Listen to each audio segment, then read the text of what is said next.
I'm the man who can give you the one thing you want. What's that? Time. Hey, welcome back to ScreenCrush. I'm Ryan Airy. So, Ant-Man and the Wasp: Quantumania is coming out soon, and it's shaping up to be one of the most important movies in the Multiverse saga. So, I am here to recap everything that you need to know about Ant-Man's story so far, including the previous two Ant-Man movies and other MCU films and shows that he's been a part of, the Quantum Realm, Kang, and how all of this sets up the Multiverse saga. Breathe, focus, keep it simple. No doubt. Alright, so the story begins with the original Ant-Man, Hank Pym. In the 1960s, Pym discovered quantum particles that shorten the distance between atoms. Basically, it means that they shrink the size of objects. Hank created the Pym particles formula and built a suit that gave him the ability to shrink down, and he became Ant-Man, a tiny super spy for S.H.I.E.L.D. Shrinking to such a tiny size condenses Hank's entire body, giving him super strength and durability. When your small energies compress, so you have the force of a 200-pound man behind a fist 1/100 of an inch wide, you're like a bullet. Additionally, Pym created the EMP communication device so he could telepathically communicate with ants and basically mind control them. In the 1970s, Hank met Janet Van Dyne, who was also a brilliant scientist. Meow. They got married, and shortly after, their daughter Hope was born. Janet also became the Wasp and joined Hank on his super secret missions. In 1987, Ant-Man and the Wasp were sent to stop a missile that was launched at the United States. To disable the missile, Pym had to go subatomic. What's that? Well, it means shrinking to a size so small that he could pass between atoms. This was very risky, so he built a regulator that prevented the suit from shrinking to a size that was even smaller than an ant. So his regulator was busted, so Janet made the decision to sacrifice herself and go subatomic. She disarmed the missile but continued to shrink, disappearing into the quantum realm. Hank believed that his wife was lost forever. Or what even is the quantum realm? Alright, so the quantum realm is a tiny universe that exists separate from Earth 616, though look, let's not overcomplicate things with the multiverse for now. We're just going to talk about that a little bit later in the video. Okay, sorry. I just get excited and stuff.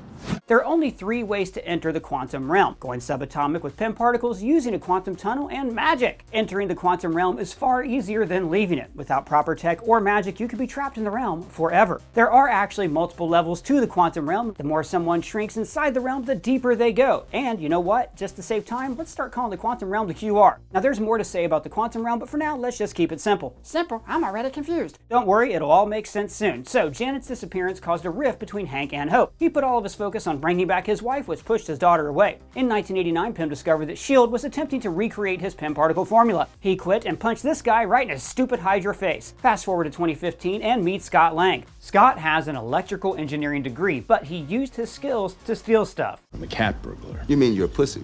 Though he was a criminal with a heart of gold because he only stole from other criminals. When his daughter Cassie was born, he swore off crime and got a job at a big security company called VistaCorp. But then he discovered that the company was stealing from their customers, so he stole the money and gave it back to the victims. So Scott did 3 years in prison, meaning he lost 3 years of Cassie's life, a crucial aspect going into Quantumania. Took on the system and paid the price, losing his family and his only daughter in the process. Exactly your kind of guy, Hank. Scott gets a job at Baskin-Robbins because he wants to be a better father to his daughter, but he gets fired because Baskin-Robbins always finds out, bro. losing his job means that he can't pay child support, which means that he can't see his daughter. And it doesn't help that his ex-wife is now married to a cop. Scott gets kicked out of Cassie's 8th birthday party and decides to commit one last job after his cellmate Luis tells him about a job robbing some old rich dude. That old rich dude just so happens to be Hank Pym. Scott teams up with Luis, Dave the getaway driver, and Kurt the hacker with the fake Russian accent. It's insult. But he's only doing this so he can support Cassie. Scott breaks into Pym's house and commits the perfect heist, but it turns out that the score is just the Ant-Man suit. Scott puts on the suit, almost dies at a midday house party. Keep the suit. I'll be in touch. No, thank you. Scott tries to return the suit, is arrested, and then Hank actually helps him escape from jail. Turns out that the heist was all part of Pym's plan because he's a really creepy old man. Were you watching me? Scott, I've been watching you for a while. Stalker alert. Hank explains that he needs Scott's help to break into Pym Technologies and stop Darren Cross. Who's Darren Cross? Cross is Hank's old mentee who is now in charge of his company. Cross is obsessed with the Ant-Man tech, and he was able to create his own shrinking suit called the Yellowjacket. And now he plans to create a whole army of them and sell them to some really bad people, and those baddies include members of Hydra and the 10 Rings. But the shrinky particles turn Cross into a deranged baddie who's really mean to goats. Long exposure to the particles leads to severe cases of mental instability. That's why Ant-Man needs a suit. Still, the shrinking tech took a toll on Hank, which is why he can't wear it anymore. But the particles Cross created are far less stable than the originals, so he goes insane. So, Hank hires Scott to steal the Yellowjacket suit and destroy Cross's research. Scott goes through some rocky training as he struggles with these new abilities. And then Hope confronts her dad. See, for years she resented him for abandoning her after Janet's death. So why doesn't Hank want her to be Ant-Woman? Well, because Hank doesn't want to lose her like he lost his wife. And this speech perfectly sums up the main theme of 2015's Ant-Man. This is your chance. The chance to earn that look in your daughter's eyes. To become the hero that she already thinks you are. It's a story about fathers redeeming themselves in the eyes of their daughters. After this, Scott's training goes better and Hope warms up to him because he's a serious piece of meat. Oh, and also Hope works at Pymtech and she's the one who uncovered Cross's plans. Scott's first official mission as the Ant-Man is to break into Avengers compound to steal a device for the heist, and he fights the Falcon, wins, and steals the device. Scott brings his buddies in to help out with the heist, and that's how the Ant Squad was born. Everything goes mostly according to plan, but it turns out that this was a trap all along. It's a trap! Cross knew about everything, and now he's going to kill Hank and sell the Yellowjacket to Hydra. But the Ant Squad stops him, and Scott blows up the building, destroying all of Cross's research. During the commotion, a Hydra member steals the vial of these Cross particles, and actually this has never been resolved in the MCU. Well, Danny kind of forgot about the Iron Fleet. Anyways, Cross escapes with the Yellowjacket, he and Ant-Man fight and end up in Cassie's room. Yellowjacket is about to kill Cassie, so Scott must go subatomic, just like Janet did all those years ago. Ant-Man shrinks down, destroys the Yellowjacket suit, and since Scott went subatomic, he enters the quantum realm. Scott keeps shrinking through all eternity, lost in the quantum realm, but Cassie's voice calls out to him and Scott embiggens himself with some of Hank's growing discs. But something happened to Scott while he was in the realm. Turns out that Janet Van Dyne was still alive, she's also trapped in the QR. So before Scott escaped, she planted something in his mind. Unfortunately, Scott doesn't remember anything about his time in the realm. However, the fact that Scott was able to escape the realm is a eureka moment for Hank because it means that Janet might just still be alive. Anyways, after the heist, Scott shows Cassie that he is a hero and he starts dating Hope. Hank finally decides to give Hope her own suit so she can become the new Wasp, just like her mom. At the end of the first movie, Louise tells Scott that Falcon is looking for him. I know a guy. And this leads into Captain America Civil War. Wanda Maximoff accidentally blew up a building while on a mission. In response, the UN introduced the Sokovia Accords, an agreement that will put the Avengers under government control. Some of the Avengers were in favor of the Accords and some were against them, but then Zemo framed Bucky Barnes for a UN explosion that killed T'Chaka, King of Wakanda. Now Steve and Sam become fugitives after they protect Bucky. They needed help escaping Germany, so Sam decided to call Ant-Man for help. Thanks for thanking of me. And that is how we got the airport battle where Scott joined Team Cap against Team Iron Man. Ant-Man had a significant role in the battle when he used his suit to increase his body size, becoming Giant Man. Scott kept Team Iron Man busy for long enough to allow Steve and Bucky to escape to the airport. Afterwards, Scott and the rest of Team Cap were arrested and imprisoned on the raft since they all violated the Sokovia Accords, even though that law was only about 9 seconds old. A short time later, Captain America broke them all out of prison. Most of them went on the run, but not Scott. He and Hawkeye have families, so they made a deal with the government. Scott was placed under house arrest. This brings us to Ant-Man and the Wasp. 2 years after Civil War, Scott is in the final days of his house arrest. Now that's 2 more years that he has lost for anybody who's keeping track. The only upside is that he at least gets to spend time with Cassie on the weekends. And also during those 2 years, Scott became a wizard. While Scott takes his routine bath, he gets a memory dream of his time in the quantum realm about 3 years ago. He sees Janet in the realm and also a memory of her and a younger Hope. And I was your wife.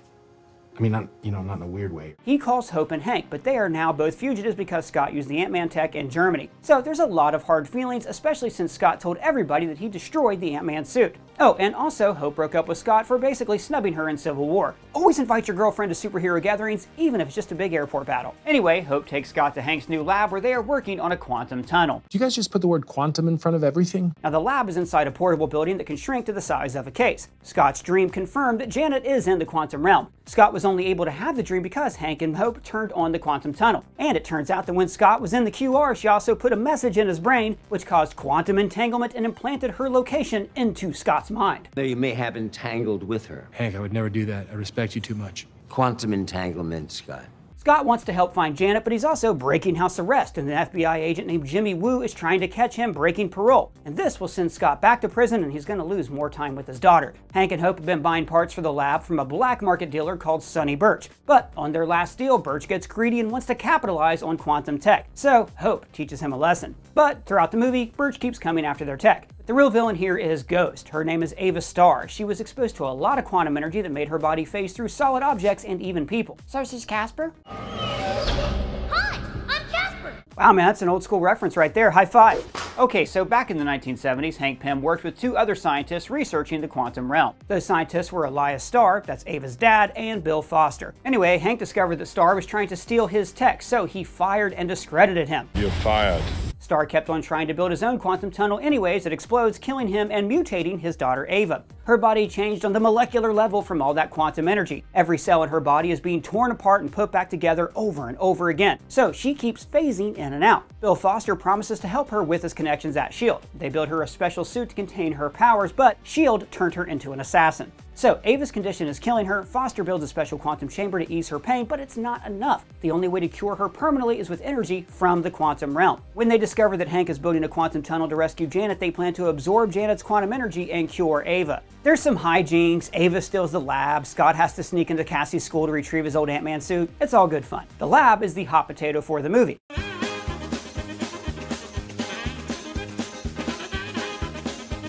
Eventually, the good guys get it back, they activate the quantum tunnel and map Janet's location. But they only have a couple hours before the window closes, and on top of all of this, Scott's friends have started a security company and they need his help with a client or the company is going to go under. Plus, he still is evading house arrest. And to complicate matters, Birch gets his friends in the FBI to arrest Hank and Hope. There's so much pressure. Cassie gives Scott a much needed pep talk about being a hero and doing the right thing and all that, so he breaks Hope and Hank out of prison and they go after the lab again. They set a trap for Ghost and Foster with Scott's new wizard tricks. Misdirection. One of the first things they teach you at Online Close-Up Magic University.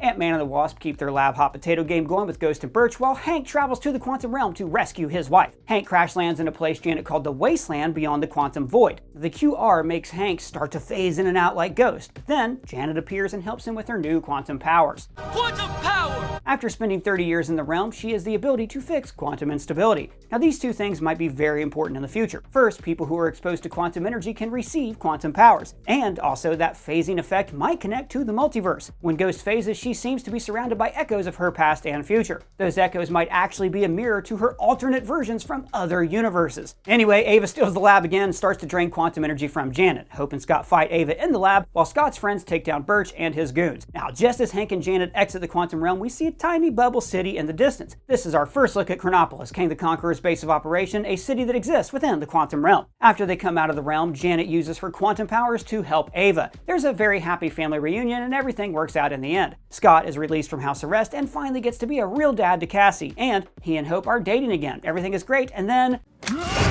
At the end of Ant-Man and the Wasp, Scott travels back to the quantum realm to collect quantum energy that will help cure Ava. The Ant Squad is using a smaller version of the quantum realm, which is located in Luis's van, for some reason. And as fate has it, right at that moment, the snap happens. Thanos got all 6 Infinity Stones, and he snaps 50% of all life in the universe. Hope, Janet, and Hank are dusted, and Scott is now trapped in the quantum realm. 5 years later, the most useful rat in the universe activates the quantum tunnel, and Scott is freed. I bet you that rat was Kang. Buddy, at this point, nothing's gonna surprise me. The thing is that time acts strange in the quantum realm. Where all concepts of time and space become irrelevant. For Scott, those 5 years on the outside were just 5 hours in the QR. After Scott is freed from the QR, he obviously freaks out as he learns what happened to the world. But more importantly, he discovers that his daughter is now 16 years old, meaning that he was absent for 5 more years of his daughter's life. That is 10 lost years so far if you're keeping track. 3 in prison, 2 in house arrest, and now 5 more. A whole decade. But Scott's lost time is good for the universe because he theorizes that the quantum realm can be used for time travel. So Scott pitches the Avengers on the idea of time travel to undo the snap. But this ain't Back to the Future kind of time travel. The heroes can't just go back in time and undo the past. Traveling to the past automatically creates a new branching timeline. That timeline exists separately from your original timeline, so changing it's not going to affect your future.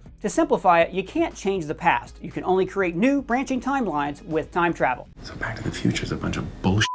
With the quantum tunnel, you can enter at one point in time and exit in the past. So the quantum realm is a type of gateway between these different timelines, and it might also be used the same way for multiversal travel. Since Thanos reduced the Infinity Stones to atoms, the Avengers have to steal more Infinity Stones from these other universes. Tony Stark builds a new quantum tunnel that allows the heroes to travel to the past with the quantum realm. Their travel will create new branching timelines, but with Tony's time-space GPS devices, they will go back to specific moments in time within those timelines. While Ant-Man's discovery of time travel is crucial for Endgame, that's really the extent of his role. He sort of ends up being clueless for the rest of the movie. That's America's ass. So Scott and the Avengers get the 6 stones, they bring the Dusted back with a snap, and you know what happens next. 2014 Thanos shows up, big battle, giant man, Tony saves the day, Scott reunites with Hope and Cassie. After Endgame, Scott becomes a celebrity because he saved the entire universe. Right now, the last thing he did in the MCU was to appear on the podcast This Powered Life, where he had a whole episode dedicated to him that is called Big Me, Little Me. Oh, and Scott also gives his favorite arrow guy with a shrinking arrow, a very kind gesture that is also Hank Pym's worst nightmare because he never wanted his tech to be used by others. What happens to them now? I don't know. And this brings us to Quantumania. The Quantum Realm will play a crucial role in this movie, and it all connects to Kang the Conqueror. He will be the main villain in the third Ant-Man movie, and he's also the big bad of the Multiverse saga.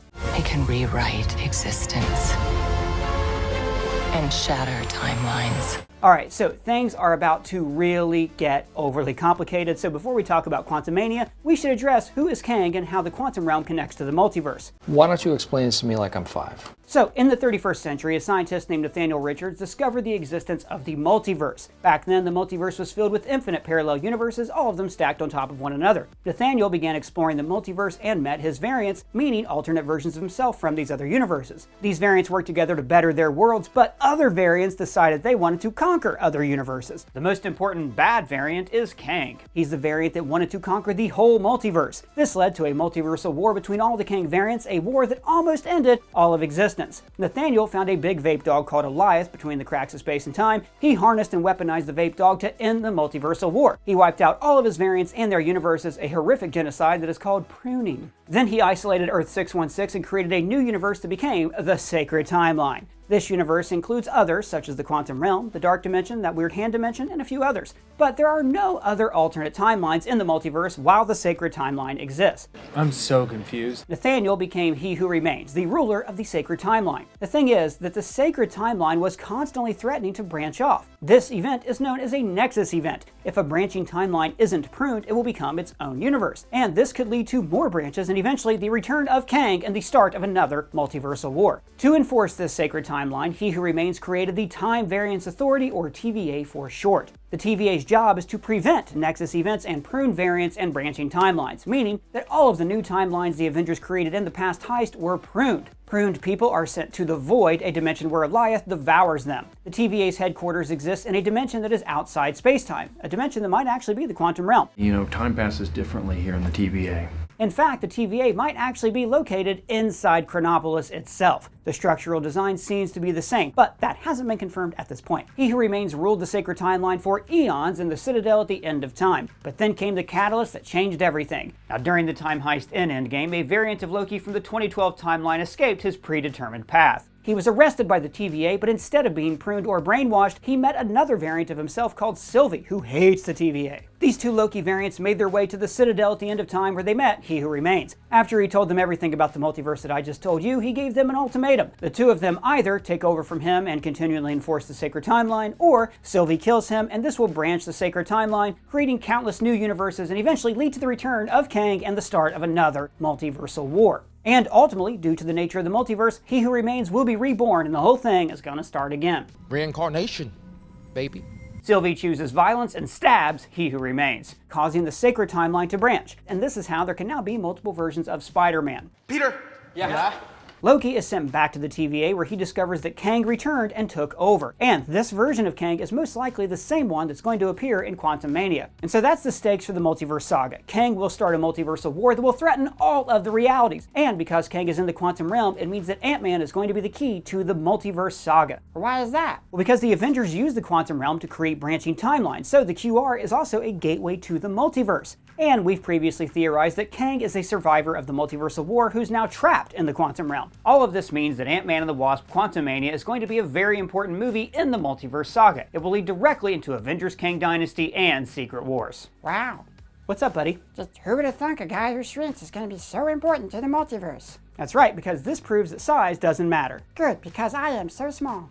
Okay, so for the movie, remember that Scott Lang may seem successful, but he lost years with his daughter. He lost time, and that is exactly what his heart desires when this movie starts, to be there for his daughter as she grows up. So that is everything you need to know before watching Ant-Man and the Wasp: Quantumania. If there's something I forgot or you think we should have left in, let me know in the comments below, or you can @ me on Twitter. And if it's your first time here, please subscribe, smash that bell for alerts. For ScreenCrush, I'm Ryan Airy.